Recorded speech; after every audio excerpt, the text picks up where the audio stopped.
Well, what do you want to cover first? You want to talk about Indy PQs? You want to get into new lists? What do you want to get into? No, let's talk about your run at Indiana. It was cool. Right.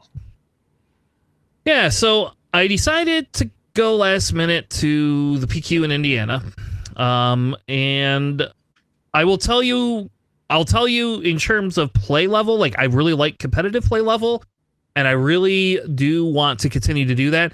I will tell you on the negative side, I will probably never in my life go to that store again, ever. Like I just will not go there again.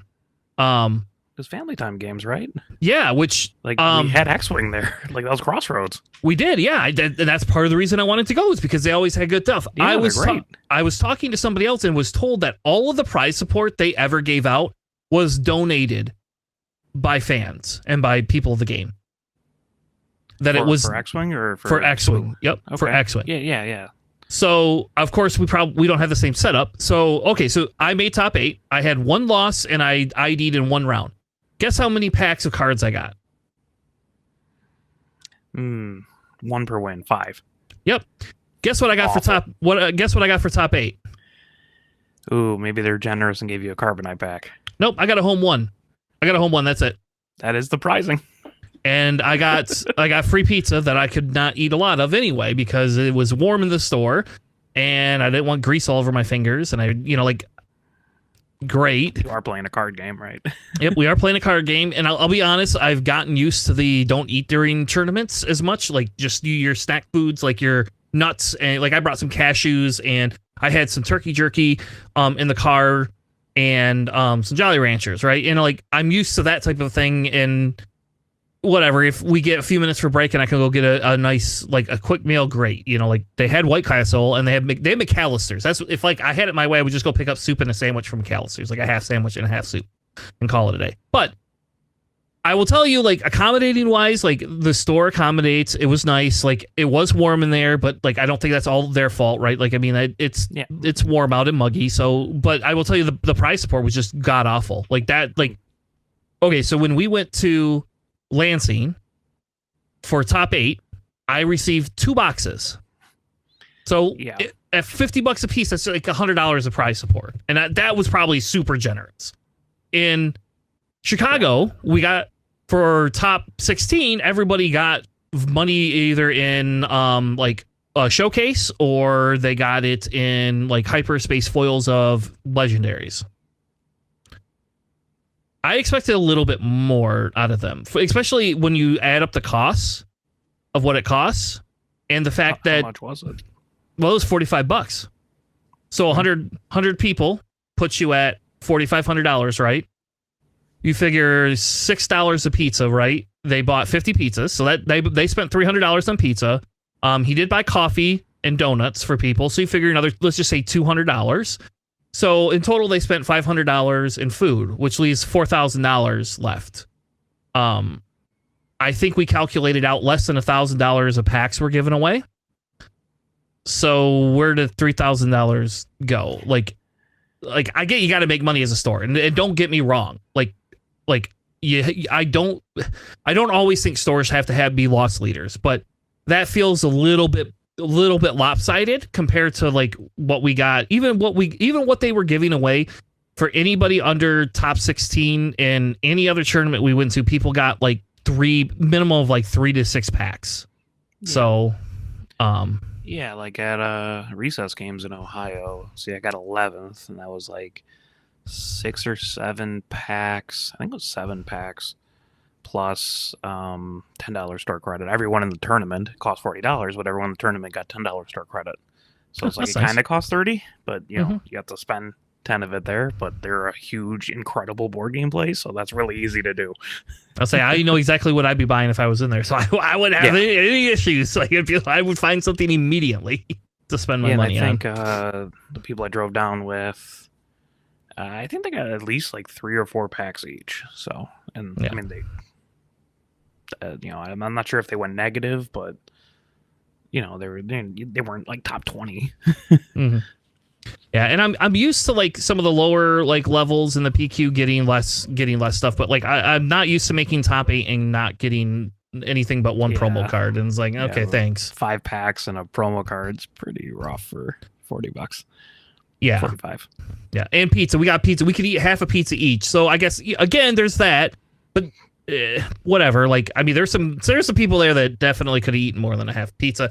I had 2 slices, so whatever. Like, I mean, and again, I just told people, I was like, hey, I'm only having 2 slices. You guys can all eat the rest of it. Like, I don't want to eat this for dinner. Like, it's fine, you know. And it was Little Caesars pizza, so it's not like it was like frozen pizzas he microwaved or something like that. I mean, it was at least like okay pizza for what you were getting. So it would be better if we had better pizza, but again, whatever. I don't, that is like an above and beyond type thing. I just I just can't afford to travel and do that all the time. Like that just feels a little unreasonable in my opinion. But and it was what, like 3 hours for you, because you're on the wrong coast of Michigan. Yep, 3.5 on average with gas and stop time and stuff like that. So it's not too far of a drive. I probably could have made the drive in at least on one of the days myself, but I don't know. So I did contemplate driving out at like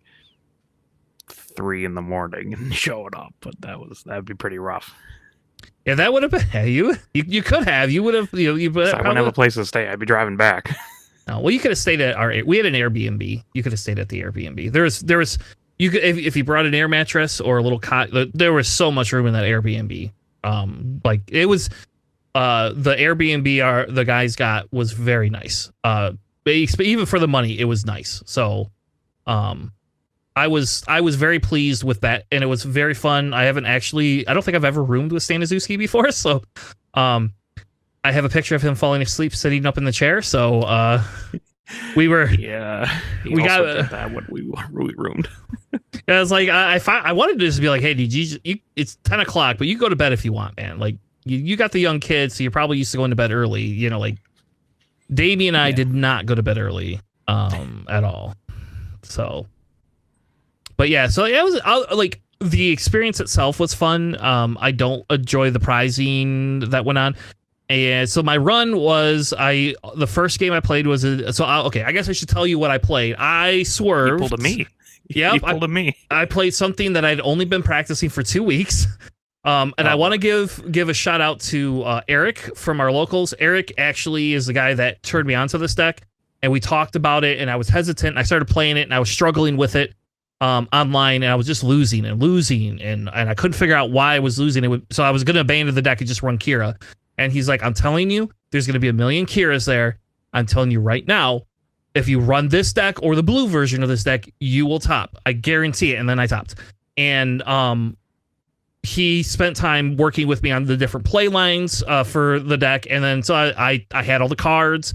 I talked with my son a little bit. He'd been playing the deck, and I said, screw it, I never play hero. I'm just gonna play hero.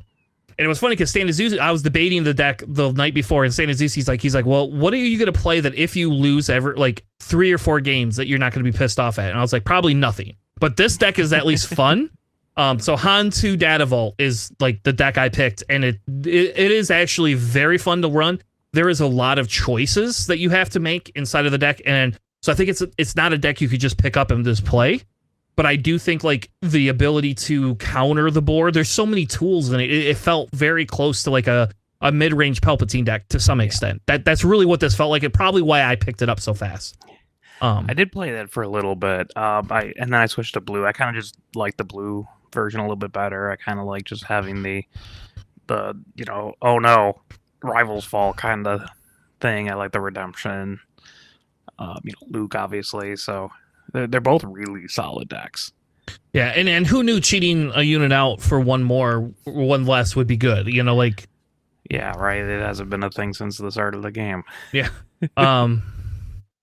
So that's like that. I kind of was a little down, I think, on Han 2 until I started playing this, and like I'll be honest, I'm pretty high on Han 2 for set 5. Like, especially Han 2 Blue for set 5.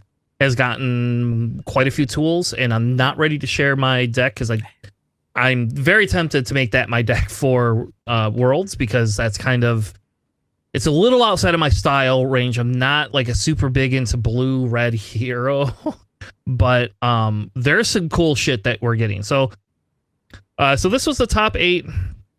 It was won by Cad Bane Blue, who also weird because I was playing that a couple weeks ago. yeah, he was actually playing Cad Bane Security Complex. We found out before this, and I can see really that. the only thing he changed was the base. So, and then of course Ray Tan came. Thanks to Ray. Maybe we'll get him on the show one day. He's the guy that gave me my one Swiss loss and knocked me out. So, thank you, Cad Bane Tarkentown. Like that must just be like that deck I played. Just Well, I mean, must like, hate it. Red Han is, the natural kind of weakness into Tarkentown, right? Because if you drop something big and use Han's ability and it's got like 5 health or whatever, or like 4 health, that he can like Tarkentown and then drop something with Cad Bane, it seems pretty good. Yep. I did find out what he uses refusable offer in the sideboard for, and I will tell you about it in a minute. And I cried more than one time because it was just awful. There was also a Boba Yellow that made the top. That was pretty good. Sabine. We had a Han 1 data vault, which actually that was my round 3 or 4 opponent. They were round 3 opponent, and yeah, there was that. So he was a nice guy. We chatted with him for a little while. There was a Han 2 blue that made it in, and I was kind of debating like whether I was going to be able to like beat the Han 2 blue. I had no idea, because that's like the 2 decks I had not tested against was Cad Bane Tarkentown and Han blue 2, because I genuinely did not think Ray Tan would travel after he already had how many wins in this. Just hit up at least 3 or 4 PQs that we know of. Yep. And Minnesota. Yep, and then a Boba data vault actually made it as well. And I will say, I think that there was a lot of Ray here, and definitely a lot of Ray, definitely a lot of Kira. And I think Boba's feast on Kira's and Rays pretty easily. I've never been the Ray player, so I don't know what that's like. I don't think it's too bad of a matchup for Ray and Boba indirect. Okay. Just because you tend to have a lot of restore, right? And you can go pretty wide, so you can distribute out the indirect, but your end game is probably a lot worse. Yeah. And shout out to Stan Azuski, made 11th with Vader Yellow. So it was funny, we were talking about the decks. As I brought my Vader, and then I forgot to give him my showcase. I was like, I should just give you my showcase. And then he was like, nah, I've had bad luck when that happens, so I didn't want to do that. I was like, okay, fair enough. It is weird that both Stan Azuski and I have gotten both 4th and 11th in a PQ. Yeah. My only 2 PQs, I think he went to 3 or 4, but it's funny that we're just like, why are we in the same spots? It's like you guys are mirroring each other. Maybe you are the same person. Yeah. Maybe when you Stan Azuski plays like a Palpatine deck, then we'll become the same person. If you see me play heavy aggro, That's probably never going to happen. So this was the Cad Bane blue deck. I'm not going to go over it. It's the little bit of spices. The guy was running those Siddharthas, or however you say that. The -2/-2 pilot. Oh, the Sedans are disgusting with Cad Bane. Yeah, because you can play it and then ping, and it's just so dirty. If your opponent has an A-wing, right, or like Black One or something, like a normal spaceship that they drop the first turn and it's got 3 health, you just place it down and they immediately die. Yeah, it's so disgusting. I run 3 in my Cad Bane blue deck because it seems right in my head, but I mean 2 seems to be the typical route. And this deck also has 0 Avengers in it. There is your top end is Cad Bane and Snoke, which I didn't get to talk to him because I did kind of want to talk a little bit about that, but I didn't have a chance. I was hungry and I was sad I got knocked out, so I kind of just wanted to get out of there as fast as possible. Less control-y, more just like a tempo with like solid removal / like Sentinel kind of stuff. Like delaying it, like you keep your units alive a little bit more than like traditional Cad decks because you have like Long Pikes and stuff. Yeah, and I do like the Dryden Voss piece. Like I've been saying that should have been something people with Cad Bane decks should be running for a long time now, and like I ran it in my Jabba deck quite a bit, and like now here we're finally seeing it works pretty well. He could have also put refusable offer in there, but you don't get a body, so there's that. It is in the side, yes. Sorry, that's Yeah. So then the runner-up was Ray Tan with his Cad Bane deck. Again, very identical deck. He did add 1 IG 2000 in there. To tech again a little bit. It's a little bit of a tech for the Vaders. I would also assume for like shields as well, right? With your Rays and your Kiras occasionally. Yes. Yep. I will say he hit like all his stupid relentless pursuits. And when I go through my run in a minute, I played him round 4, and I don't know how he pulled every one of those stupid relentless pursuits, but he did. I will tell you the unrefusable offers coming in the side of the game. I actually question why not just run those main deck, like 2 of them main deck, get rid of your waylays or something. I don't know. They're actually a million times better than you would think. So this was his really good when you can do very specific lines. Yeah. So there was that. This was the Boba Fett yellow. This was like a really pilot heavy, which I was very surprised by this. Like main decking the 3 Vaders and 2 Boba Fetts seems very risky to me. And the noticeable thing is he had the planetary bombardment a 1 of in the side. So he's not even using that card like most of the Boba decks had been. So kudos to him for that. Like that's crazy to me. But if I was doing Boba yellow, I'd probably have like 2 in the side just because it's really good into like control. Mm-hmm. So yeah, so this was, I didn't get a chance to talk to him either. He left before I could get a chance to talk to him. But still, this is definitely a nice deck, and it's relying a little bit heavier on that sneak attack, getting something in and being able to just like level things off. I mean, Vader being able to come in as a 7/7 for, I don't know, what is it, like 4 or 5 is pretty good, because you can do that before your flip churn, and then now they got to answer Boba, or they got to answer him that right there, and if they can't answer it, then he's just swinging 7 damage. Yeah. So then there's my list. So I have I would say probably a standard Han Solo data vault. I will tell you, I specifically took out the heavy. So that is a huge question. Eric and I talked, in testing heavies just didn't feel right. I will be honest with you, I could not get the heavy like combo off enough that I liked it. I think it's my play style. I think that's what that is I play I am a control player at heart, and my deck is a little bit tilted closer to what I would consider the closest thing you could get to a control version, and that's how I played it. Like I played this like a control deck. So really there's nothing like super spicy other than I put black 1s in. And I will tell you, outside of the fact that if you put a black 1 in and somebody ambushes something in round 1, you're fucked. But like other than that, it's amazing. Curious why you have black 1s. I wanted something that I could drop for 1 cost in space on round 2 or later in the game that allowed me to go a little bit wider. It was also because Poe, because I have 6 Poes. And you prioritize Poe unit, the pilot unit. Yeah.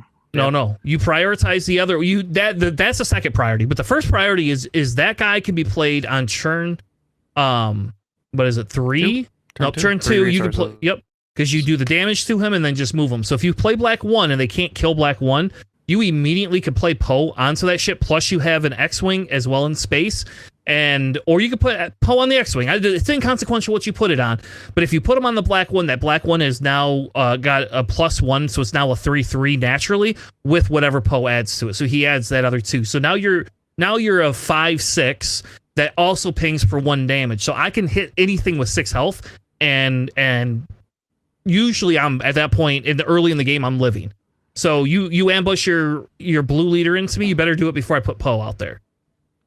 And it was also allowing me to, I won't lie and say I pinged my gorilla attack pod more than 1 time. I can respect that. Just because you can, right? Like, I don't think that's probably the normal play line, but I did that a couple of times. And it worked very well.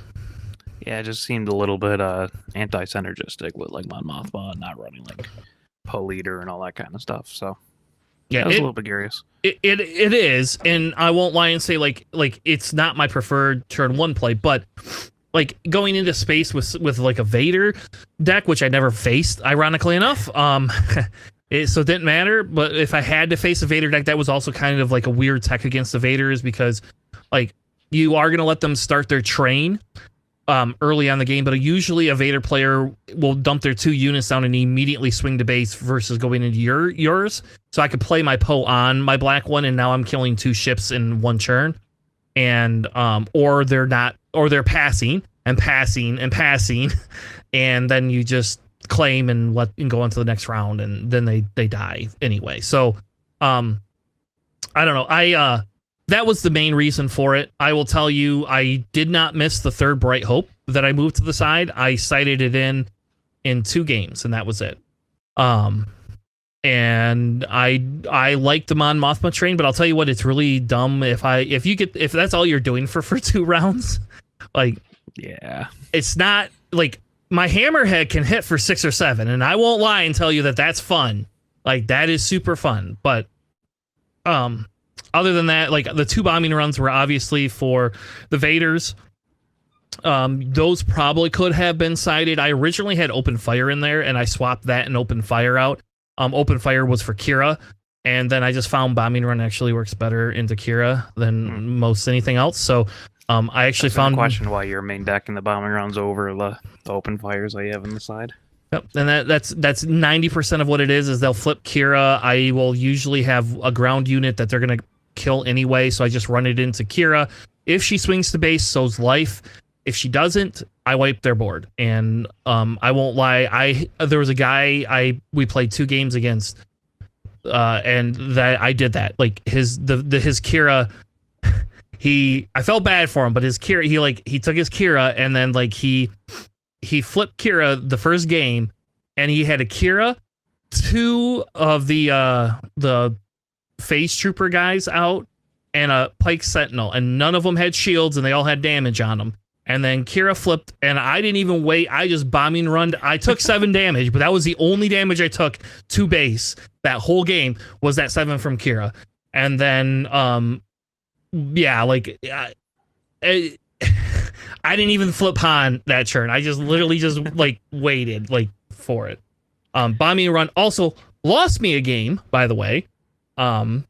So there's that. There's the Tanner makes a mistake. I added a 3rd Recon in too. That was kind of I dropped a Wrecker and went 2 Wrecker and 2 Mace and 3 Recon. And that was a Staniszewski suggestion.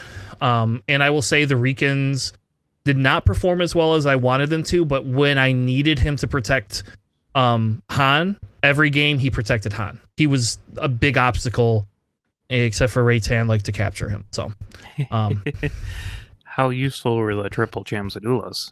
Oh, insane. Oh my god. Like they would you play that much ramp? Yeah, like well people or it stopped the ramp. Like I had the first time the Kira guys, like, yeah, I'm not gonna play ramp against you. I was like, okay. And so he didn't. Yeah, he didn't. Thanks. And then so then the turn I dropped Han, I dropped the Chamsadula, and he's like, "Oh, you're not gonna hold it." I'm like, "No, it's 5 damage." Like kill it.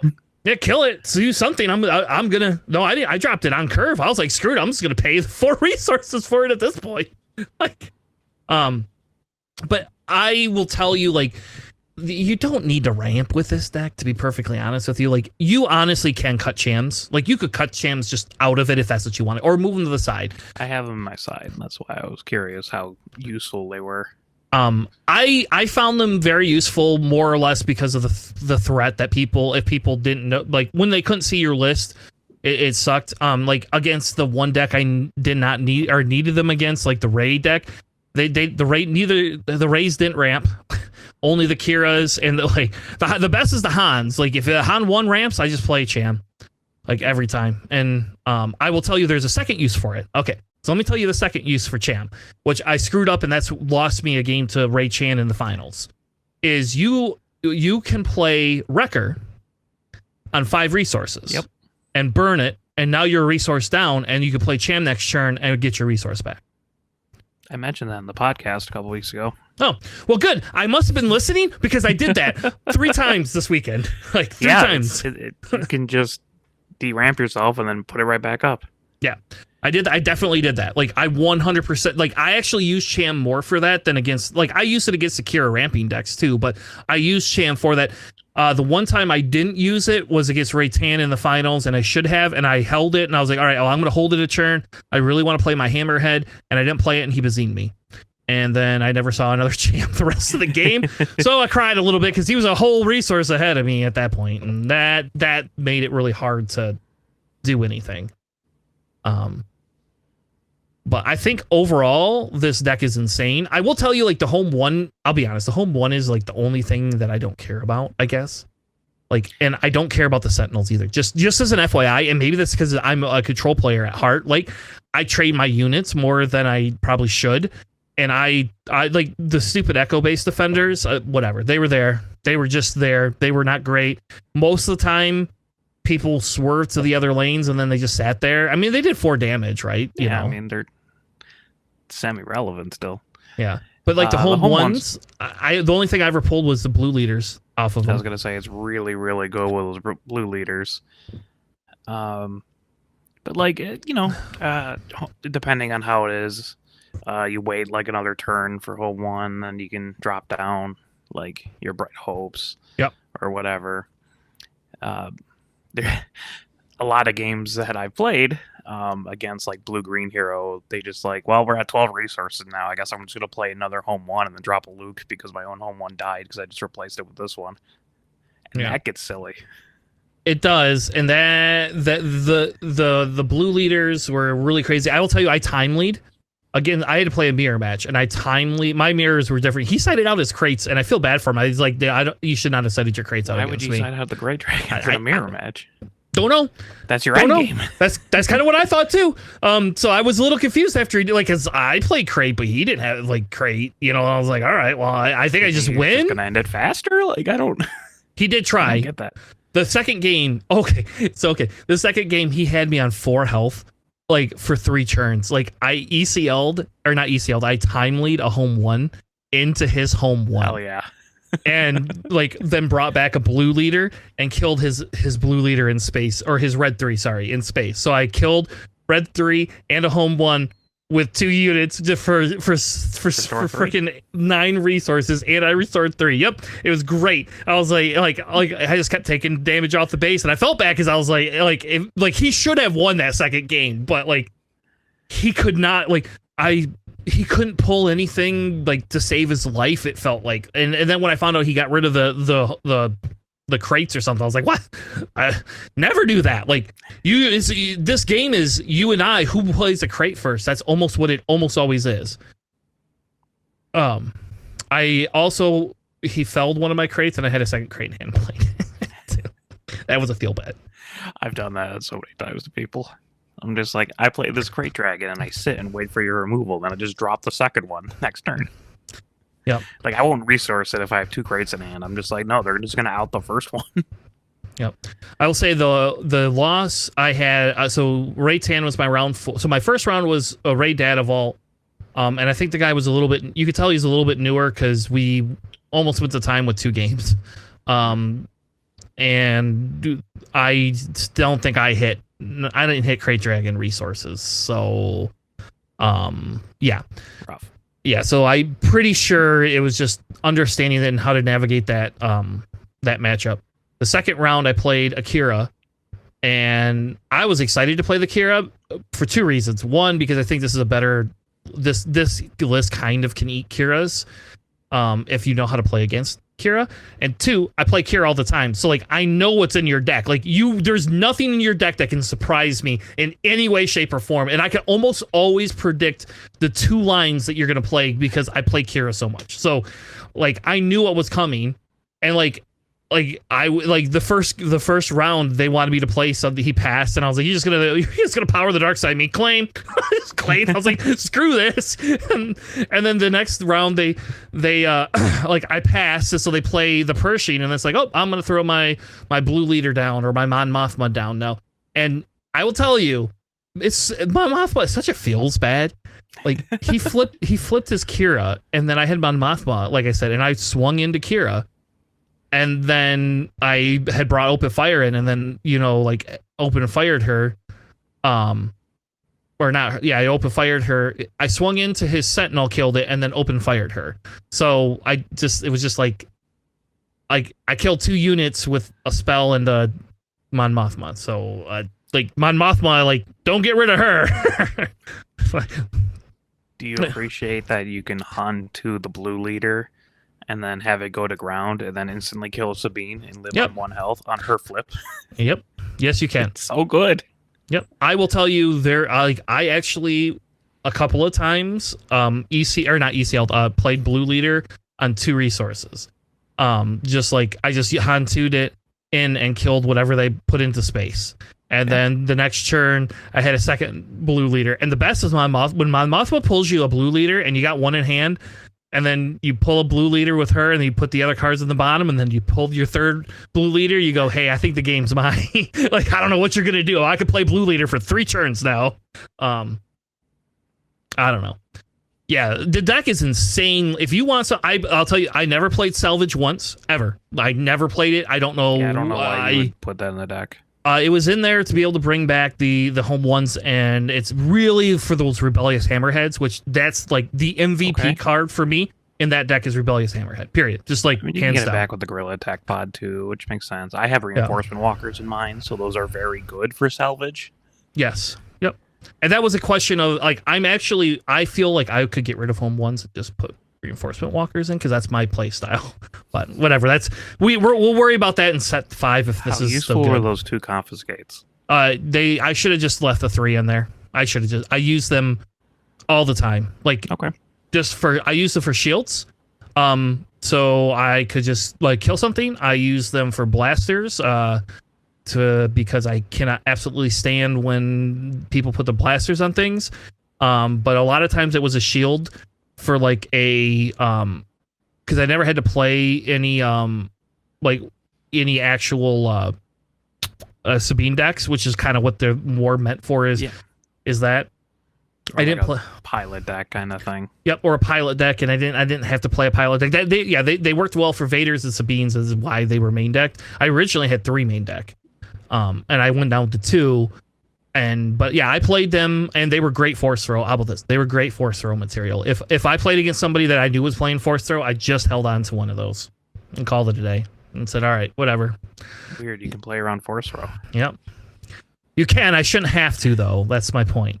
Last set, they're out of all the decks, one of them was playing force throw. So I don't know. Mace Windows help out a lot too. Yes. Actually, yes. Mace Windu is really good. We probably should not have been pushing him to the side so much. I actually am very surprised. Good into very specific decks, or like, when you're dropping bombs and stuff, Mace Windu's not good. But if they're like kind of going wide, Mace Windu's a lot better. Also with home 1, he's really silly because he just restores a lot. They had so they had 2. He had 2 of the village protectors on the ground. I had a confiscate in hand, and I had Mace Windu in hand, and then I had 1 unit on the ground. So I confiscated one of the shields, swung into the other one to kill the shield, dropped the Mace Windu, killed both of them, and went to base. So I don't know, man. Like that seemed pretty good. So and I had 1 health left because I paid 1 less for him. So I don't know. I was very happy with having 2 of them. I had actually nobody was really running that as a main board. I threw 2 of them in there. Just like the Chewbacca's, I threw 2 Chewbacca main board as well. Yeah, I usually side my Mace Windows for these kinds of decks. Yeah. Because again, they're really, really good into very specific kind of stuff. But I guess if one of the biggest decks is Rey and Kira, that would make sense that you can main deck and do pretty well. Yep. And I played 2 Kiras, so I played 2 Kiras, and I played a Han. Like, I mean, I'll tell you, the base was still actually pretty relevant into the Hans, because I could play a bombing run, and then I played Mace and cleaned up 3 units. I mean, I lost my Mace, but I was able to keep Han at bay a little bit with Mace Windu. So I don't know. I think there's more value than before. Like Cassian is kind of the same way. Like, you want to know how many times I played a Cassian? Like twice. outside of if I wanted to turn 1-3-3. Yeah, it's a Battlefield Marine on turn 1, basically. Yeah. Like, I did smuggle them, like, in the mirror match. I smuggled them for the game win. Like, I had 3 of them in my resources. And, like, they just couldn't compete with the resource curve. And I could have played all 3 out. Not all 3. I could have played 2 of them out that game and won. I didn't have to, but I could have. So, I would normally tell you that Chewbacca's would not be worth it, but it was nice to be able to put a Chewbacca on a blue leader, or the red 5 is by far the best card ever. You could be like Justin and just shove him into a reinforcement walker. You can do that too, because man, is that a problem? Yep. And so that was my loss to Ray. I went my round 4 was Ray, and I lost 1-2.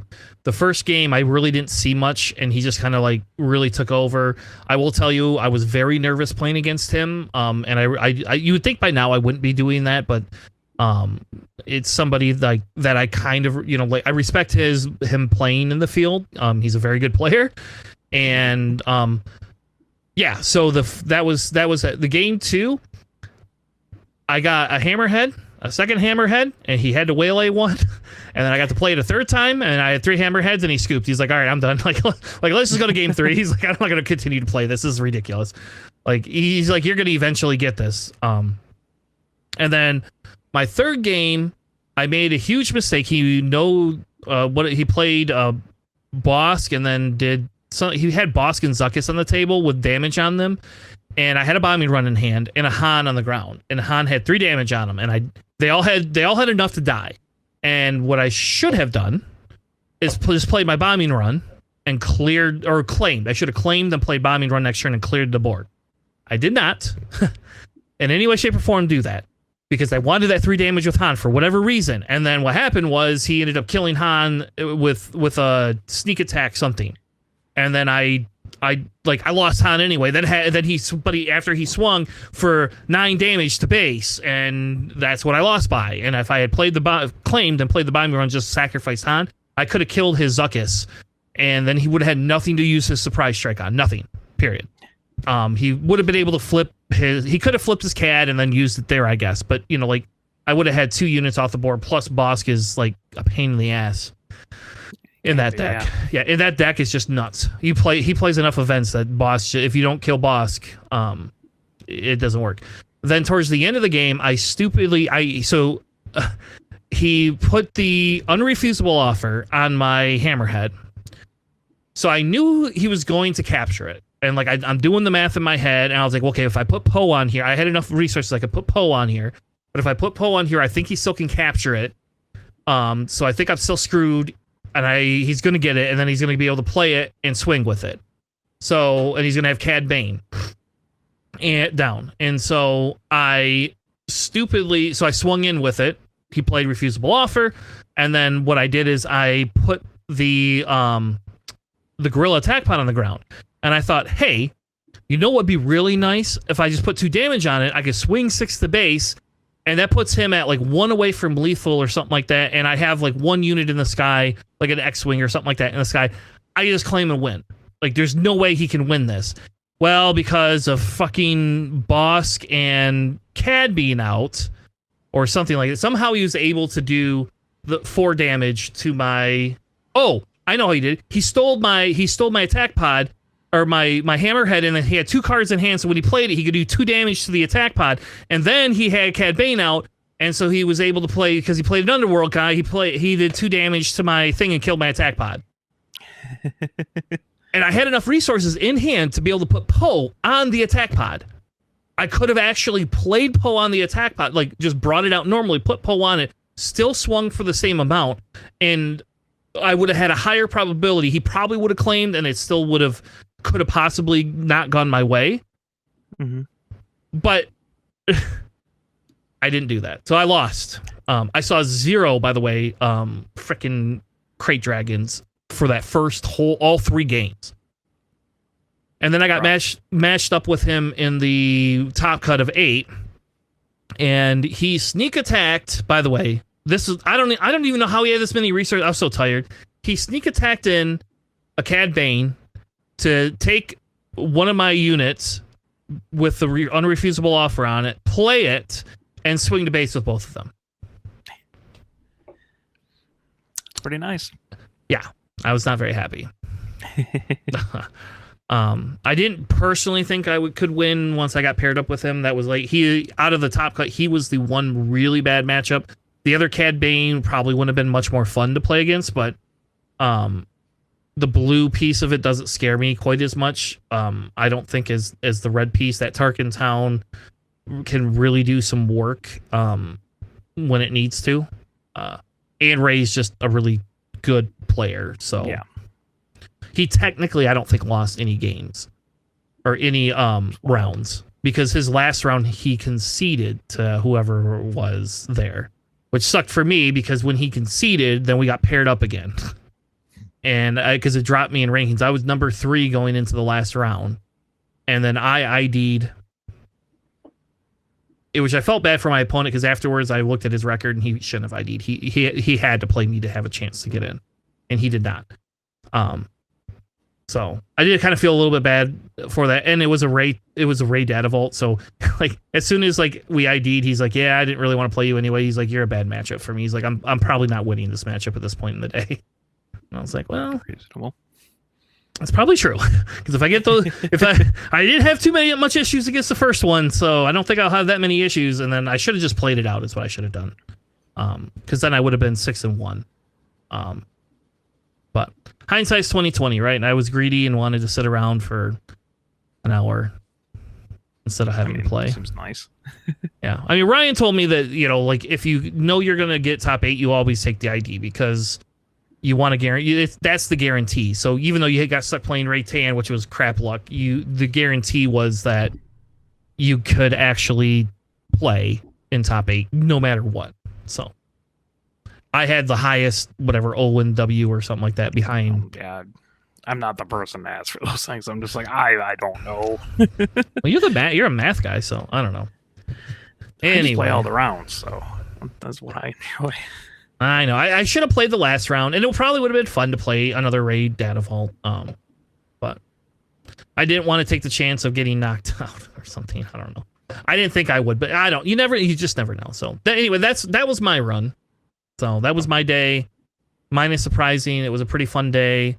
I will say, now that I know about Cad Tarkin Town, I think like this deck has to change a tiny bit to kind of tech for that a little bit more than what I had been, because I just do not think that's a great matchup for me. So, but I do plan on continuing to play this deck. Yeah, it's very fun. Welcome to the dark side. Yeah, playing Hero. I know, it's horrible. This is weird. I don't Cool normally. Things can happen just for no reason. I know. You have to work for it. Yeah. Yep. I mean, and I'll tell you, those stupid gorilla attack pods, like, I love those things. Holy crap. Like, except for when Ray killed it. Other than that, I love that ship. But the hammer, I'm telling you, that hammerhead, like, that was like probably the most underrated card. I think that, like, from set 4. Like, I didn't think that card was going to be like super awesome. Well, it's much better when you can drop it for 5. It is, and it's much better when you have Mon Mothma train at the beginning, and you have like 6 cards in hand. I mean, I do like in blue, right, with Han, like, you know, you got like Kiadi Booty and like wheel and stuff to draw you extra cards, so you can also get like that huge hand without Mon Mothma. Yep, and I think I think in blue that's viable too. So I think if you can play a lot of blue units and blue events and things like that, I think then it's probably very highly worth it. Eric and I actually were messing around with a Han Blue. We went with this because this is actually more my style than Han Blue was. I don't know why. Like, you would think it wouldn't be, because Han Blue felt a little bit more control-y, but maybe I'm just playing that wrong. Maybe I'm just playing too much control. I don't know. No such thing. Yeah. Welcome to Han 2 Data Vault, the control deck of the next set. Like, why are you killing all my guys? You haven't gone to base. So don't worry, I'll get to it at some point. Yeah, we'll figure it out later. At some point, I'll get to it. Timely and a Poe unit though is hilarious. like you have all these extra cards too. Like I did that a couple of times where I discarded a card to get rid of an upgrade. Oh, there goes your shield, and oh, now I'm gonna kill you with 2 health, and Yep. I'm gonna ECL into you. I was supposed to save it to kill. I never had a problem killing Ray. My hammerhead just killed Ray every time. That's impressive. Almost killed Ray every time. Like it would get her close enough. I just had to swing in with Han. Like I used to play Hammerhead between Hammerhead and Han. Every time Ray died, Ray never lived. Same with Kira. Like I was like, I don't know. You want to flip Kira? Okay, I'm just gonna swing in and kill Kira. Like I don't know what to tell you. Like I'm not gonna let Kira live. Like your Kira is not going to live whatsoever. So. But, all right. Well, let's not talk about Han anymore for a while. How about that? Let's not do that. That was the longest segment I think we were. Oh, it was like half deck tech, half talking about your PQ run. Yeah. So, all right.